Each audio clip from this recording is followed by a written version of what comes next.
চলো আজকে ভার্ব এবং ফ্রেজাল ভার্ব নিয়ে একটু কথা বলি। দেখো, ভার্ব হচ্ছে ক্রিয়া, যে শব্দ দিয়ে কোনো কাজ করা বোঝায়, সেটাই হচ্ছে ভার্ব। তাহলে ফ্রেজাল ভার্ব কি বা গ্রুপ ভার্ব কি?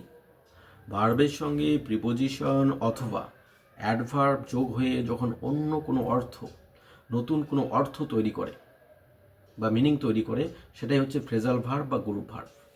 উদাহরণ, look plus after, look after, যেটার মানে হয়ে গেল দেখাশোনা করা। লুক আফটার, লুক হচ্ছে ভার্ব, তার সঙ্গে আফটার যোগ হয়ে গেল look plus after, look after, যেটা হলো দেখাশোনা করা।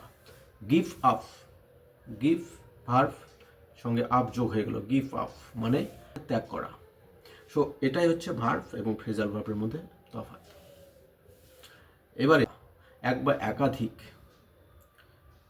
বা একাধিক শব্দ ভার্বের সঙ্গে যুক্ত হয়ে ফ্রেজাল ভার্ব তৈরি হতে পারে। যেমন put up with, look down upon, তিনটা শব্দ মিলে একটা নতুন অর্থ হয়ে গেল।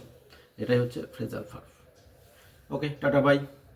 জানা সে পহলে আজ একটা মোটিভেশনাল শায়রি হয়ে যাক। ओके। हार मानो तो रास्ते थम जाते हैं, कोशिश करो तो पहाड़ भी झुक जाते हैं। हार मानो तो रास्ते थम जाते हैं, कोशिश करो तो पहाड़ भी झुक जाते हैं। जो स्वप्न को दिल में बसाए रखते हैं, वही एक दिन इतिहास बनाते हैं। Thank you.